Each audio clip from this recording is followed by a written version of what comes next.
Assalamualaikum warahmatullahi wabarakatuh. Halo para lovers and haters dimanapun Anda berada, baik yang ada dalam nyata maupun alam gaib, apa kabarnya?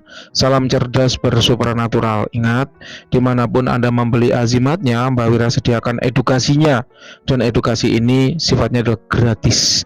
Oleh karenanya tetap dukung channel Mbak Wira dengan klik tombol subscribe, like, dan komen, karena semua itu membuat Mbak Wira bahagia dan bersemangat untuk terus berbagi dan mengedukasi.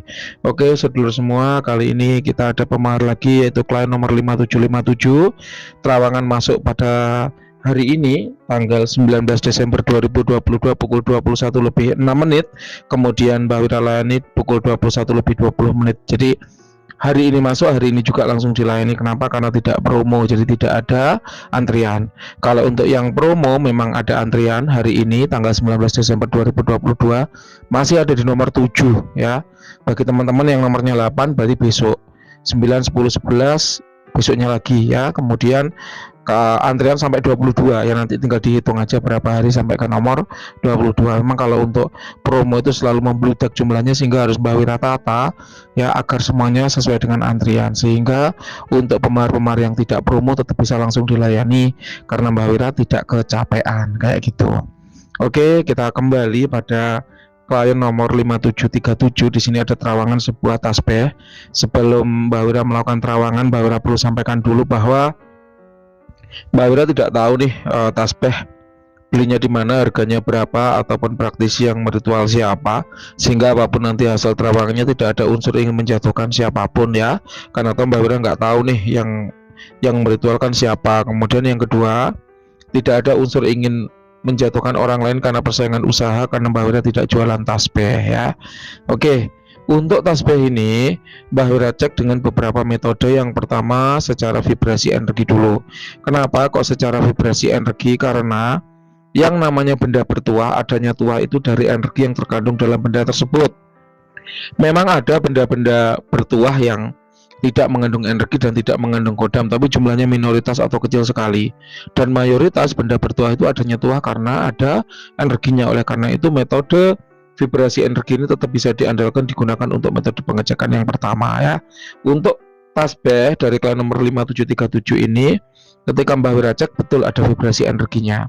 Nah, energi sendiri itu ada 3 macam. Yang pertama yaitu energi alam. Energi alam yaitu energi yang berasal dari alam-alam yang membuatnya mengisi energinya ke dalam suatu benda, alam yang membuatnya terisi energi, dan alam yang mengolahnya tanpa campur tangan manusia atau tanpa kesengajaan dari manusia. Benda-benda seperti ini kemudian kita sebut dengan mustika. Biasanya benda-benda yang disebut mustika ini berasal dari batu, tulang, kayu ya, ataupun benda-benda lain dari alam, bukan olahan manusia. Nah, untuk tasbih dari klien nomor 5737 Mbak Wira cek tidak ada energi alamnya. Yang kedua yaitu energi manusia. Manusia memang bisa memasukkan energinya ke dalam suatu benda untuk merubah sifat atau karakter dari benda tersebut agar dia memiliki sifat tuah. Jadi dari yang sebelumnya tidak bertuah jadi bertuah.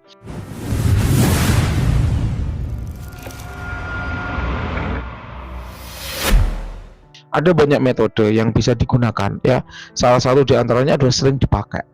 Tasbih ini ketika Mbak Wira melakukan pengecekan, ini adalah tasbih yang sering dipakai untuk berdoa. Oleh karena itu energi manusia cukup tersimpan di dalam benda ini. Mungkin dalam benak Mbak Wira ya, mungkin energi ini tersimpan secara tidak sengaja. Kenapa kok Mbak Wira mungkin tidak sengaja? Karena dia tidak terspesifikasi dalam tuah tertentu. Itulah kenapa Mbak Wira sebut mungkin tidak sengaja. Karena kalau orang itu memasukkan energinya secara sengaja ke dalam satu benda, biasanya ada niatnya ya, entah untuk proteksi, kerejekian, kesaktian, kepekaan batin, pengasihan, dan seterusnya.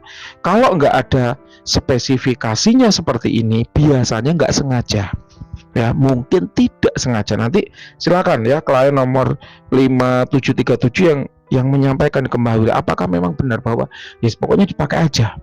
Ya, adapun kalau memang mengandung energi ya berarti itu ketidaksengajaan kayak gitu. Nanti silakan Anda yang cerita ke Mbak Wira, tasbih ini telah melewati perjalanan seperti apa kayak gitu. Nah, kemudian kalau Mbak Wira skalakan levelnya dari 1 sampai 100, kira-kira levelnya ada di level 80 ya. Jadi ini adalah energi murni yang belum terspesifikasi menjadi tuah apapun. belum terkhususkan menjadi fungsi apapun. Oleh karenanya kalau Anda ingin menggunakannya, tinggal diniatkan ya, bendanya dipegang, kemudian saya berniat menggunakan energi yang ada pada benda ini untuk apa? Untuk proteksi misalnya, atau saya berniat menggunakan energi yang pada benda ini untuk pengasihan diri saya misalnya, atau saya berniat menggunakan energi yang ada pada benda ini untuk kerezekian diri saya misalnya. Dan niat ini jangan berubah-ubah ya. Usahakan seminggu gitu niatnya sama, seminggu gitu fungsinya sama, biar dia nanti nampak tuahnya ya.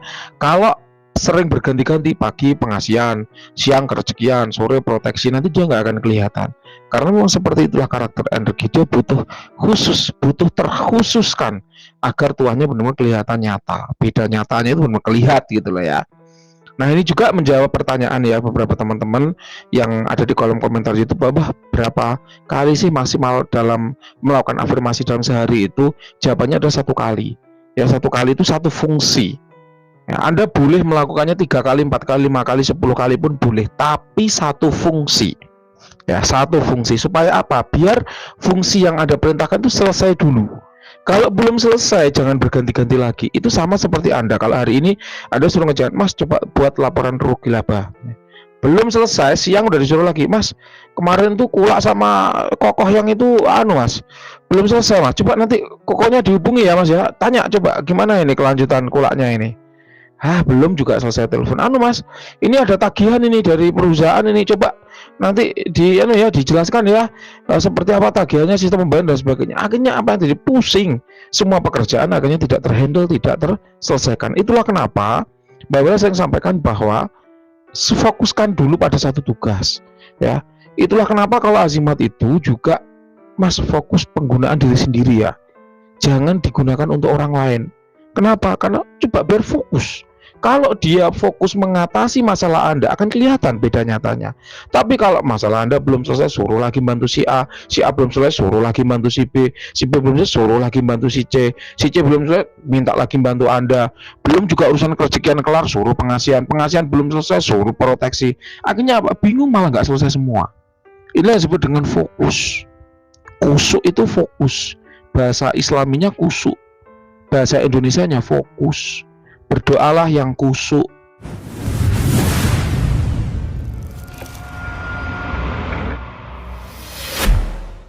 Kusuk itu apa? Fokus. Kalau minta kepada Tuhan fokus. Fokus minta apa yang jelas. Ini juga menjawab pertanyaan ya, ada di ini ya, screenshot nanti akan Mbak tampilkan, bahwa afirmasi itu yang baik itu spesifik, khusus, atau malah global. Jawabannya adalah afirmasi yang bagus itu spesifik. Sama seperti kita berdoa, ya Tuhan aku berdoa, aku butuh uang ya Tuhan, 10 juta butuhnya, maka bantu aku ya Tuhan, datangkanlah rezeki hari ini senilai 10 juta. Itu spesifik. Beda cerita dengan, ya Tuhan aku minta rezeki yang banyak, pokoknya banyak seberapa, pokoknya banyak. Nah ini nggak jelas, banyaknya berapa, nanti kasih 10.000 ngeluh kurang, tuahnya nggak kerasa, misalnya kayak gitu. Yang jelas, angkanya yang jelas. Berdoa pun ada adabnya seperti itu, yang jelas. Ya Allah aku minta kerjanya apa, karena aku basicnya guru, maka aku minta pekerjaan sebagai pengajar, diterima di SD negeri 1 misalnya. Jelas. Beda dengan, ya Allah aku pengen kerja apa nggak tahu, pokoknya kerja, pokoknya kerja, nggak tahu apa yang dikerjain, pokoknya kerja dan kerja. Nah ini nggak spesifik. Bingung nanti yang membantu, bingung yang mengabulkan, bingung yang mewujudkan. Jelas ya. Jadi ini juga sekaligus menjawab pertanyaan bahwa kalau memang afirmasi yang spesifik ya, yang spesifik, yang khusyuk atau fokus. Oke, kita lanjut kembali.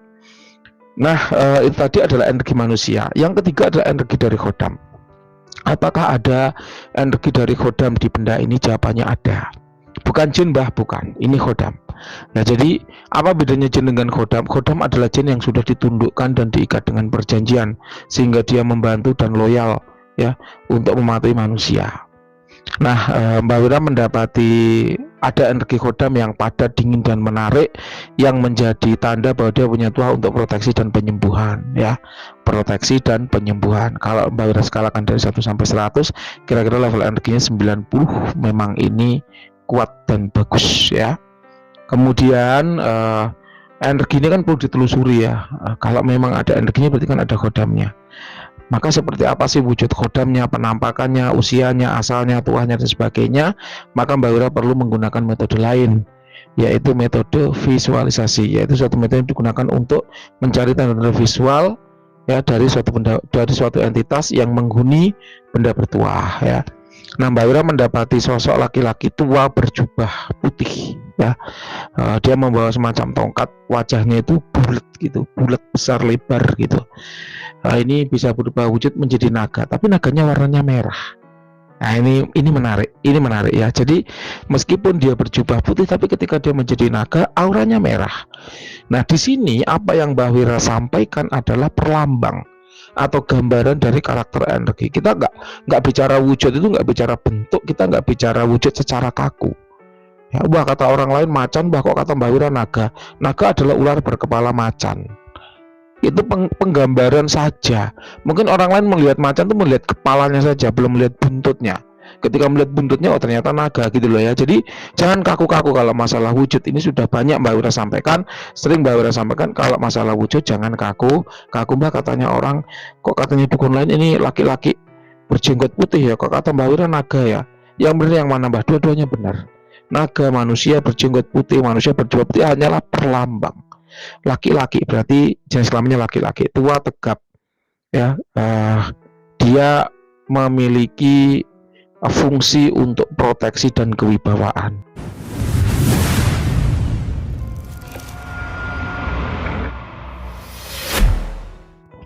Kemudian penggambaran macan itu ya, naga itu kan ular berkepala macan gitu kan. Itu memiliki tuah berarti dalam hal proteksi dan kewibawaan. Kemudian aura putih itu menggambarkan kepekaan batin dan penyembuhan. Kemudian kalau dapat berubah menjadi naga berwarna merah, merah ini simbol dari proteksi atau wasilah keselamatan dan jaga diri. Jadi kalau kita rangkum, dia punya tuah kewibawaan ya dan proteksi. Wibawaan dan proteksi. Wibawaan itu buat orang lain segan. Dalam rangka apa kok segan? Memproteksi diri Anda sehingga orang tidak mudah menganiaya Anda, tidak mudah membuli Anda. Proteksi ini wasilah keselamatan dan jaga diri bisa melalui yang soft intimidatif, intimidasi, mengancam orang sehingga orang tidak sampai berbuat jahat, ataupun proteksi secara aktif. Kalau ada orang sudah menyerang, dia melindungi diri Anda, baik dari bahaya nyata maupun gaib. Kemudian ada kepekaan batin dan penyembuhan. Kepekaan batin itu mengetahui sesuatu hal yang sifatnya gaib, sifatnya tidak terlihat mata, akan datang. Misalnya, kok aku nggak nyaman ya lewat jalan sini, ya udahlah aku lewat jalan lain. Ternyata di jalan itu ada kecelakaan yang berpotensi membahayakan Anda. Tadi juga begitu, ada pertanyaan, Mbah, kenapa ya saya itu afirmasi ke kodam Mbah untuk melancarkan acara hari ini. Aku tuh pengen dapat rezeki hari ini melalui LPK. Ya, lembaga pelatihan kerja, kenapa kok malah hari ini gagal berangkat? Dan caranya itu aneh, yaitu apa? Mulutnya itu terkena silet, akhirnya berdarah terus nggak jadi berangkat. Ya kita berpositif thinking, berbaik sangka. Mungkin memang baiknya kita nggak berangkat. Kalau kita berangkat malah kita kenapa-kenapa. Di jalan ada kecelakaan mungkin, ada gempa di LPK-nya mungkin, ada ketiban gentengnya mungkin, atau mungkin LPK-nya kali ini lowongan pekerjaannya belum baik mungkin, sehingga Anda digagalkan untuk berangkat demi kebaikan Anda. Banyak kok ya pengalaman-pengalaman nyata. Untung aku nggak berangkat hari ini, kalau berangkat ya malah kecelakaan. Lihat tuh Final Destination tuh, kan kayak gitu, nggak jadi berangkat tapi malah selamat. Ya ini contoh. Jadi hendaknya kita itu mensyukuri apapun yang terjadi. Yang penting kita udah usaha, kita mau kerja, kita udah siap-siap berangkat pagi dan sebagainya. Di jalan motornya gembos, ya sudah syukuri. Ya sudah, aku udah bekerja maksimal, udah berjuang maksimal untuk mendapatkan lamaran kerja. Ternyata Tuhan menggagalkan diriku dengan membuat banyak bocor. Ya sudah, berarti inilah yang terbaik. Emang dari sekian ratus motor, kenapa harus motor Anda yang bocor kalau itu bukan campur tangan Tuhan? Gitu mikirnya. Ya, jadi jangan kemudian berburuk sangka dan mengeluh, tapi tetap berbaik sangka dan bersyukur. Pasti ada maksudnya Tuhan membuat Anda seperti itu. Yang penting Anda udah berusaha ya, udah berusaha berjuang mati-matian, lah kok masih gagal, ya sudah, berarti belum rezeki Anda. Cewek, aku udah pendekatan yang baik, udah aku kasih hadiah yang banyak, aku udah kenalan ke orang tuanya, tapi kok tetap gagal nikah, ya sudah, berarti dia bukan yang terbaik buat Anda. Mbah, dia baik Mbah, udah cantik, seksi, sehat, pendidikannya tinggi, orang tuanya baik, secara bibit bobot positif. Kenapa Mbak kok masih gagal denganku Mbak? Apalagi yang kurang baik dari cewek ini? Ya mungkin karena dia eksklusif, high class, Anda nggak mampu mencukupi gaya hidupnya atau biaya hidupnya. Sehingga mungkin itu yang terbaik buat Anda tidak didampingkan dengan dia. Kenapa? Karena kalau didampingkan dengan dia, Anda yang akan kepontalan, ter apa ter terngoyo-ngoyo, terseok-seok untuk mencukupi kebutuhan hidupnya. Dan bagi wanita itu pun juga begitu. Yang paling baik untuk dia yaitu tidak dipasangkan dengan Anda. Kenapa? Karena ada laki-laki yang lebih mapan dan lebih baik untuk dirinya dibanding Anda. Gitu. Jadi akhirnya pikiran itu tetap positif. Ya, pikiran itu tetap baik. Kenapa? Karena kita berbaik sangka, berprasangka yang baik kepada Tuhan, bukan kemudian mengeluh, ya Tuhan, kenapa Engkau tidak menjodohkannya denganku? Ya Tuhan, kalau memang dia bukan jodohku, tolong cek sekali lagi, siapa tahu keliru. Ya Tuhan, kalau memang dia jodohku maka mudahkanlah. Kalau dia bukan jodohku maka jangan jodohkan dengan orang lain. Doa ini malah kacau nih doanya. Gitu. Ya jadi ada prasangka baik kepada Tuhan. Ketika kita sudah berjuang keras kemudian gagal, maka itulah yang paling pas untuk diri kita. Mbak Wira juga gitu. Bisnis A gagal, nggak apa-apa. Bangkit lagi, gagal lagi, nggak apa-apa. Bangkit lagi, gagal lagi, ganti B. B gagal lagi, nggak apa-apa. Bangkit lagi, gagal lagi, nggak apa-apa. Bangkit lagi, gagal lagi, nggak apa-apa. Berarti Tuhan belum membuat Mbak Wira berhasil di dalam usaha yang Mbak Wira tekuni. Ya berarti ada sesuatu yang belum baik di situ. Mungkin Mbak Wiranya yang belum siap. Mungkin ternyata mau COVID. Mungkin apa nggak tahu. Kita nggak pernah tahu sebuah kejadian itu akan ada apa. Sebelum kejadian terjadi kemudian kita bisa bilang bahwa oh alhamdulillah, untung kok waktu itu aku nggak jadi berangkat bekerja. Untung kok aku nggak jadi bekerja di sana. Untung kok aku nggak jadi berangkat ke luar negeri. Untung kok aku nggak jadi ini itu. Ternyata ada manfaat baiknya buat diriku. Gitu ya. Terus tuah terakhir adalah apa tadi? Penyembuhan ya, healing. Jadi kepekaan batin penyembuhan. Kepekaan batin ini adalah bagian dari mekanisme proteksi ya, wasilah keselamatan dan jaga diri. Jadi unik ya, ini memang tuah utamanya dalam hal proteksi. Adapun kepekaan batin healing itu penyembuhan ya. Kalau Anda celaka, sakit, itu cepat diproses recovery-nya sehingga proteksi Anda on kembali. Orang itu kalau sakit itu sukmanya melemah. Ya, energi sukmanya melemah. Ketika dia di healing, energi sukmanya akan menguat dan membaik. Kalau energi sukmanya menguat, membaik, auranya menebal. Kalau auranya menebal, proteksinya on kembali gitu. Jadi itu adalah sebuah mekanisme yang saling berurutan, saling bersinergi gitu ya, saling berhubungan. Demi apa? Demi menjaga agar Anda tetap baik dan selamat, terhindar dari mara bahaya gitu ya. Jadi ini menarik. Kalau Mbak Wira jelaskan, tuah utamanya lebih ke arah proteksi karena memang terlihat dari aura merah ya, dari naga yang merah tadi kayak gitu. Kemudian untuk tuahnya ini belum jalan baik ya, nampaknya Anda kayak baru memiliki benda ini, kayak baru dikasih gitu loh ya, atau baru selesai ritual, atau baru memiliki, atau baru beli, atau barulah ya, yang jelas ini Anda belum banyak mengeksplor tuahnya, mungkin karena Anda juga belum tahu isinya apa gitu ya, sehingga untuk eksplorasinya jadi kurang ya. Nanti silakan Anda yang cerita ke Mbak Wira, bener nggak kalau memang Anda baru memiliki benda ini sehingga memang untuk eksplorasi itu masih kurang ya. Kemudian kalau untuk asal ini dari daerah gunung ya, masuk kategori jin gunung, white entitas, aman tanpa dampak negatif, meskipun energinya pada saat dibutuhkan tuh langsung meluap panas ya, tapi dia cenderung stabil ya, kalau sedang tidak ada apa-apa dingin. Kemudian usianya kira-kira 2900-an tahun, masuk kategori tua ya, 3000 tahun sudah tua. Kalau 2900 tua gitu nggak apa-apa. Dengan level power adalah 90 ya, ini bagus, istimewa. Untuk tua sudah aktif, sudah on, tinggal siap pakai gimana Anda menggunakannya ya. Kemudian kalau untuk perawatan, Mbak Wira merekomendasikan menggunakan dupa gaharu herbal Cak Praja Om. Kenapa? Karena dia gaharu herbal.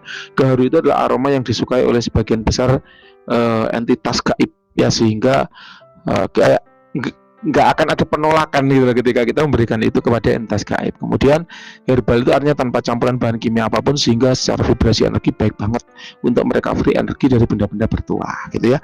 Ada diskon 50% di Shopee dan Tokopedia, dari 150.000 tinggal 75.000. Jadi kalau Anda klik 150.000 Anda dapat 2 dus. Ini berlaku hingga 31 Desember 2022, per 1 Januari 2023 diskonnya habis ya, karena Mbak Wira ngasih diskon udah lama banget. Oke, sekiranya itu yang bisa Mbak Wira sampaikan dari klien nomor 5737. Silahkan apabila ada yang kurang jelas boleh ditanyakan. Terima kasih, selamat malam.